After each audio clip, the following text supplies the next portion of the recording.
இந்தியாவோட இண்டிஜினஸ் தேஜஸ் ரக போர் விமானம் இப்போ விபத்துக்குள்ளாயிருக்கு. இந்த விபத்தை குறித்து மக்களுக்கு மத்தியில் இரண்டு முக்கியமான கேள்விகள் இருக்கு. ஒன்று என்ன அப்படின்னா, இந்திய விமானப்படை எதற்காண்டி இந்த விபத்தை பற்றி தெளிவான ஒரு அறிக்கையை வெளியிடலை, மற்றும் இந்திய விமானப்படை இந்த விபத்தை தொடர்ந்து எல்லா தேஜஸ் போர் விமானங்களையும் கிரவுண்ட் பண்ணி அந்த தேஜஸ் போர் விமானங்கள் எல்லாத்துலேயுமே இன்வெஸ்டிகேட் பண்ணுறதுக்கான காரணம் என்ன அப்படின்றது தான். ஸோ இன்னைக்கான காணொலியில் இந்த இரண்டு கேள்விகளுக்கான தெளிவான விளக்கத்தை தான் பார்க்க போகிறோம். நான் உங்கள் ஆகாஷ் தான் பொக்கிஷம் வழங்கும் டிபி டிஃபென்ஸ். முதல் விஷயம், தேஜஸ் ரக போர் விமானம் 3 முறை விபத்துக்குள்ளாக இருக்கு. ஒரு தடவை ஹை இன்டென்சிட்டி காம்பேட் ட்ரைனிங் அப்போ, இரண்டாவது துபாய் ஏர் ஷோவில் ஆக்ரோபேட்டிக்ஸில் ஈடுபடுறப்ப, மூன்றாவது இப்போ ரன்வேல லேண்ட் ஆனதுக்கு அப்புறமா ஒரு மைனர் ஆக்சிடென்ட் நடக்கிறதா சொல்லியிருக்காங்க.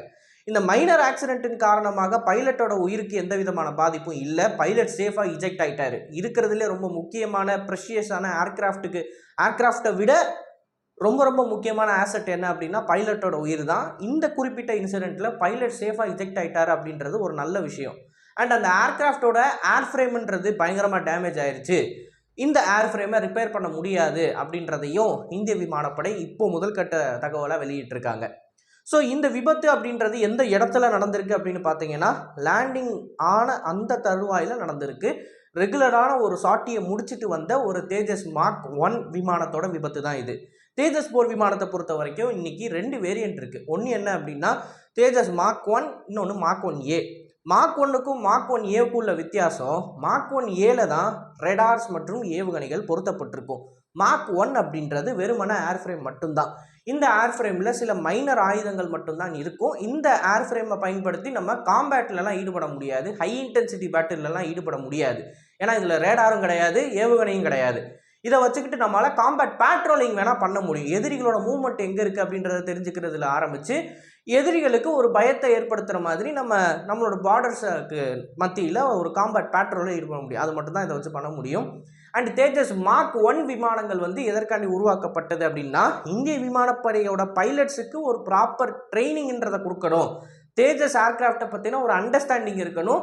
மற்றும் மார்க் 1A அவங்க கைக்கு வர்றதுக்குள்ளே தேஜஸோட அக்கு வேறு ஆணி வேறெல்லாம் தெரிஞ்சுக்கணும் டெக்னீஷியன்ஸ் அப்படின்னு சொல்லி தான் மார்க் 1 வேரியன்ட்ன்றது இருக்குது.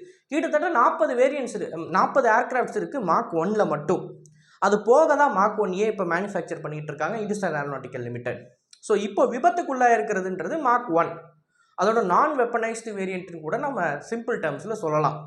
இப்போது இந்த விபத்தை தொடர்ந்து இந்திய விமானப்படை 2 முக்கியமான விஷயங்களை பண்ணியிருக்காங்க. ஃபஸ்ட்டு, இதை பப்ளிக்கு டிஸ்க்ளோஸ் பண்ணலை. காரணம் என்ன, ஏன் பப்ளிக்கு டிஸ்க்ளோஸ் பண்ணல அப்படின்னு கேட்டிங்கன்னா, சிம்பிள். இதற்கு முன்னாடி நடந்த விபத்து அப்படின்றது ஒரு பொதுவெளியில் நடந்த விபத்து.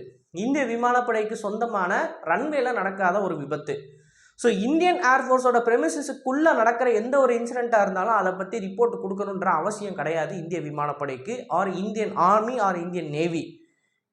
இன்டர்னலாக இன்வெஸ்டிகேட் பண்ணி அரசாங்கத்துக்கிட்ட அந்த இன்வெஸ்டிகேஷனை பற்றி தெரிவிக்கிறதுக்கு தான் அவங்களுக்கு ரைட்ஸ் இருக்குது. பப்ளிக் நம்மக்கிட்ட அவங்க தெரிவிக்கணுன்ற அவசியம் கிடையாது பை. ஸோ இந்த ஆக்சிடென்ட் நடந்தது ஏர்பேஸுக்குள்ளன்ற காரணத்தினால் இதை பற்றி பப்ளிக் கிட்ட இந்திய விமானப்படை டிஸ்க்ளோஸ் பண்ணலை.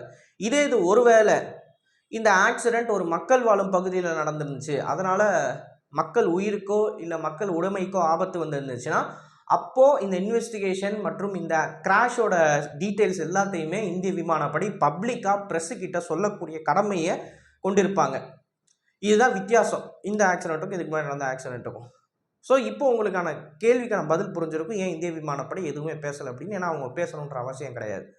செகண்ட், இந்திய விமானப்படை எதற்காண்டி எல்லா தேஜஸ் போர் விமானத்தையும் கிரவுண்ட் பண்ணியிருக்காங்க அப்படின்ற முக்கியமான கேள்வி. ஸோ பொதுவாக இந்த மாதிரி விபத்துகள் எப்போ நடந்தாலும் அந்த மேனுஃபேக்சரர் ஆர் அந்த கண்ட்ரி இம்மீடியட்டாக எல்லா போர் விமானங்களையுமே கிரவுண்ட் பண்ணிடுவாங்க. ஏன்னா இந்த விபத்துன்றது மல்டிபிள் ரீசன்ஸ்னால நடக்கும். பைலட் எரர்னால நடக்கலாம், ஒருவேளை டெக்னீஷியன்ஸ் இந்த ஏர்கிராஃப்டை ஒழுங்காக மெயின்டைன் பண்ணாததுனால நடக்கலாம், இல்லை இந்த ஏர்கிராஃப்டை மேனுஃபேக்சர் பண்ணுறப்ப ஏதோ சில OEM பார்ட்ஸ் சப்ளையர்ஸ் அவங்களோட ப்ராடக்ட் லோ குவாலிட்டியில் கொடுத்துருக்கலாம். இப்படி 3 ரீசன்ஸ்னால இந்த ஏர்கிராஃப்ட் கிராஷ் ஆகிருக்கும். இந்த 3 தான் மேஜர் ரீசன்ஸ். இது போக நிறைய ரீசன்ஸ் இருக்குது, ஏகப்பட்டது இருக்குது, அதை நம்ம பேசிக்கிட்டே இருக்கலாம். பட் இந்த 3 ரீசனில் மிக முக்கியமான கடைசி மேட்ரு என்ன அப்படின்னு பார்த்தீங்கன்னா, நான் ஏற்கனவே சொன்ன மாதிரி சப்போஸ் OEM மேனுஃபேக்சரர்ஸ் இந்த தேஜஸ் போர் விமானத்துக்கு பார்ட்ஸ் சப்ளை பண்ணக்கூடிய மேனுஃபேக்சரர்ஸ் அவங்களோட உபகரணங்களை தரமற்ற முறையில் செஞ்சுருந்தாங்க மற்றும் அந்த தரமற்ற உபகரணங்கள் இந்த ஏர்கிராஃப்டோட ஏர்ஃப்ரேமுக்குள்ளே போயிடுச்சு அப்படின்னா அது இந்த விமானத்தோட நிற்காது, இப்போ கிராஷ் ஆன விமானத்தோட நிற்காது. இருக்கக்கூடிய எல்லா 40 விமானங்களுக்கும் அது ஒரு த்ரெட்டை போஸ்ட் பண்ணுது. அதனால தான் இமீடியட்டாக 40 விமானங்களையுமே தரையில் வச்சுட்டு ஏர்கிராஃப்ட் இன்வெஸ்டிகேஷனை ஸ்டார்ட் பண்ணியிருக்காங்க. ஸோ இன்வெஸ்டிகேஷன்ன்றது இப்போ தான் ஸ்டார்ட் ஆகிருக்கு. இந்த இன்வெஸ்டிகேஷனோட முடிவில் தான் அந்த ஏர்கிராஃப்டோட மேனுஃபேக்சரர் மேலே தப்பா, இல்லை அந்த ஏர்கிராஃப்டை மெயின்டைன் பண்ண டெக்னீஷியன்ஸ் மேலே தப்பா, இல்லை பைலட்டோட தப்பா அப்படின்றது தெரியும். மீன்வைல் அந்த இன்வெஸ்டிகேஷன் நடந்துகிட்டு இருக்கிறப்ப வேற எந்த ஏர்ஃப்ரேமும் கிராஷ் ஆகிடக்கூடாது, அதனால் உயிரிழப்பு ஏற்பட்டுறக்கூடாதுன்றதுக்காண்டி தான் ப்ரிகாஷனரியாக நம்ம எல்லா ஏர்ஃப்ரேம்ஸுமே கிரவுண்ட் பண்ணுறோம். இதுதான் இதற்கு பின்னாடி இருக்கக்கூடிய விஷயம்.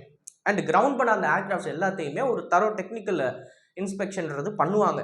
எல்லா பார்ட்ஸையுமே அவங்க மானிட்டர் பண்ணி எதுலையாவது தேய்மானம் இருக்கா, எதுலையாவது அடிஷ்னலான வேர் அண்ட் டேமேஜ் இருக்கா அப்படின்னு சொல்லி பார்த்து, அப்படி சப்போஸ் இருந்துச்சு அப்படின்னா அந்த பார்ட்டோட எவிடன்ஸ் எடுத்துகிட்டு வந்து இந்த கிராஷோட லிங்க் பண்ணி பார்ப்பாங்க. பார்த்து சப்போஸ் இந்த குறிப்பிட்ட பார்ட்டு தான் இந்த ஆக்சிடெண்ட்டுக்கு காரணமான்றதையும் அவங்க ஜட்ஜ் பண்ணுவாங்க. ஸோ இந்த ஏர்கிராஃப்ட் இன்வெஸ்டிகேஷன்ன்றது இப்படி தான் வேலை செய்யும். இதன் அடிப்படை என்ன அப்படின்னு பார்த்தீங்கன்னா, ஏர்கிராஃப்ட்ஸை கிரவுண்ட் பண்ணுறதுன்றது ஒரு மிகப்பெரிய மொரால் அத்தாரிட்டி அப்படின்னு கூட நம்ம சொல்லலாம். இப்போது இந்திய விமானப்படைக்கு வந்து ஏற்கனவே இந்த தேஜஸ் போர் விமானத்தால் கடுமையான ப்ரெஷர்ன்றது இருக்குது. இந்தியாவில் இருக்கக்கூடிய என்னையும் சேர்த்துக்கிட்டீங்க அப்படின்னா தேஜஸ் போர் விமானம் ஒரு நல்ல ப்ராடக்ட் தான். ஆனால் அந்த தேஜஸை வந்து இந்துஸ்தான் ஏரோநாட்டிக்கல் லிமிடெட் வந்து கரெக்டாக ஹேண்டில் பண்ண மாட்டுறாங்க. ப்ரைவேட் பிளேயர்ஸ் கிட்ட இந்த தேஜஸை ஒப்படைச்சிட்டு விலகிடணும் அப்படின்றத பற்றி தான் நம்ம அடிக்கடி பேசிக்கிட்டு இருப்போம். இந்த மாதிரி சூழ்நிலையில் தேஜஸ் போர் விமானம் கிராஷ் ஆகிறது அப்படின்றது இந்திய விமானப்படைக்கு தேவையில்லாத ஒரு ப்ரெஷரையும் இந்துஸ்தான் ஏரோநாட்டிக்கல் லிமிடெடுக்கும் ஒரு மிகப்பெரிய ப்ரெஷரையும் ஏற்படுத்தும். ஸோ இந்த ப்ரெஷரை வந்து கொஞ்சம் ரிலீவ் பண்ணணும் அப்படின்னு நினச்சாங்கன்னா அவங்க இந்த ஃப்ளீட் எல்லாத்தையுமே கிரவுண்ட் பண்ணாமல் விட்டுருப்பாங்க. கிரவுண்ட் பண்ணாமல் விட்டு ஏர்கிராஃப்ட்ஸ் எல்லாத்தையுமே அதோட ஆப்ரேஷனல் ஸ்டேட்டஸ்லேயே வச்சுருப்பாங்க, ப்ரெஷர்லேருந்து ரிலீவ் ஆகணும் அப்படின்னு நினச்சிருந்தா. ஏன்னா நீங்கள் யோசிச்சு பாருங்கள், மக்கள் வந்து இந்த ஏர்கிராஃப்ட்ஸ்லாம் பறந்துக்கிட்டு இருக்கு, இந்த ஏர்கிராஃப்டில் எந்த பிரச்சனையும் இல்லை அப்படின்னு சொல்லி இந்திய விமானப்படை சொல்லிட்டாங்கன்னா மக்கள் பெருசாக எந்த ஒரு அதிருப்தியும் தெரிவிக்க போகிறதில்ல இந்துஸ்தான் ஏரோநாட்டிக்கல் லிமிடெட் மேலேயோ இல்லை தேஜஸ் ப்ரோக்ராம் மேலேயோ. ஆனால் அது எதையுமே கண்டுக்காமல் எங்களுக்கு ஏர்கிராஃப்ட்ஸோட ஏர்ஃப்ரேமும் முக்கியம், அதே சமயம் அதோட பைலட்ஸ் மற்றும் இந்த ஏர்கிராஃப்ட் கிராஷ் ஆகிறதுனால எந்த ஒரு சிவிலியன் இன்ஃப்ராஸ்ட்ரக்சரும் டேமேஜ் ஆகிடக்கூடாது, அவர் சிவிலியன் லைஃபோட உயிரும் போயிடக்கூடாது அப்படின்றதுக்காண்டி இந்த ஏர்கிராஃப்ட்ஸை கிரவுண்ட் பண்ணுறது அப்படின்றது ஒரு நல்ல ரெஸ்பான்சிபிளான ஏர்ஃபோர்ஸ் செய்யக்கூடிய காரியம். இந்த ஒரு விஷயத்தை பொறுத்த வரைக்கும் இந்திய விமானப்படையை பொறுத்த மட்டும் அவங்க செஞ்சது ஒரு நல்ல job, good job Indian air force அப்படின்னு தான் நம்ம சொல்லணும். ஏன்னா இது நம்ம சோவியட்ஸோட பழைய ஏரோநாட்டிக்கல் டெவலப்மெண்ட்டை நீங்களாம் பார்த்தீங்கன்னு வச்சுக்கோங்களேன், ஒரு கமர்ஷியல் ஏர்லைன் ஒன்று இருக்கும். அந்த கமர்ஷியல் ஏர்லைனில் ஒரு மிகப்பெரிய டிசைன் ஃப்ளா இருக்கும். ஏன்னா அந்த கமர்ஷியல் ஏர்லைனை வந்து ஒரு பாம்பர் ஏர்கிராஃப்டில் இருந்து தான் அவங்க டிசைன் பண்ணியிருப்பாங்க. அந்த பெரிய ஃப்ளா இருக்குது அப்படின்றது தெரிஞ்சும், ஸ்ட்ரக்சரலாக வந்து அந்த ஏர்ஃப்ரேமை வந்து மாடிஃபை பண்ணணும் அப்படின்றதும் தெரிஞ்சும் சோவியத் யூனியன் அவங்களோட first time jet based commercial airliners அந்த ஏர்கிராஃப்ட்ஸ் எதையுமே கிரவுண்டு பண்ணாமல் மக்கள் செத்துக்கிட்டே இருப்பாங்க ஒரு பக்கம், இன்னொரு பக்கம் இவங்க ஏர்ஃப்ரேமை வந்து மாடிஃபை பண்ணிக்கிட்டு இருப்பாங்க. ஏன்னா சோவியத் யூனியனோட ஜெட் ஏர்கிராஃப்ட் வந்து இன்ஃபீரியராக இருக்கும், கிரவுண்டட் ஆயிடுச்சு, அந்த ஏர்கிராஃப்ட்ஸ்லாம் பறக்காமல் கிரவுண்ட் பண்ணி இந்த ரிப்பேர் ஒர்க்லாம் பண்ணாங்கன்னா மேற்கு நாடுகளுக்கு சோவியத் யூனியனோட என்ஜினியரிங்கை பற்றி டவுட்ஸ் வந்துடும், சோவியத் யூனியனை வந்து மட்டம் தட்டி பேசுவாங்கன்ற ஒரே காரணத்துக்காண்டி ஏர்கிராஃப்ட் வந்து ஒரு ஃப்ளையிங் காஃபின் கிட்டத்தட்ட 150 பேர் 120 பேர் இருக்கக்கூடிய அந்த ஏர்கிராஃப்ட் வந்து எப்போ வேணாலும் கிராஷ் ஆகுன்றது தெரிஞ்சும் அந்த ஏர்கிராஃப்ட் ஆப்ரேட் பண்ணது தான் சோவியத் யூனியன். அப்படிப்பட்ட ஒரு விஷயத்தெல்லாம் நம்ம பண்ணாமல் யார் என்ன சொன்னாலும் கவலை இல்லை, எங்களுக்கு வந்து பைலட்ஸோட உயிர் தான் முக்கியம்னு சொல்லி இந்திய விமானப்படை ஆல்ரெடி ப்ரெஷராக இருக்கக்கூடிய இந்த ப்ரோக்ராமில் ப்ராப்பராக எல்லாத்தையும் ஹேண்டில் பண்ணுறது அப்படின்றது பாராட்டிற்குரிய விஷயம். ஸோ இதை பற்றி உங்களோட கருத்துக்கள் என்ன அப்படின்றத மறக்காமல் கமெண்ட்ஸில் பதிவிடுங்க. அண்ட் இது போல் நிறைய தகவலை தெரிந்து கொள்ள டிபி நியூஸ் பேஜை ஃபாலோ பண்ணிக்கோங்க. நல்லதை இப்போ இருந்து நல்ல சமுதாயத்தை வரைக்கும். நன்றி, வணக்கம்.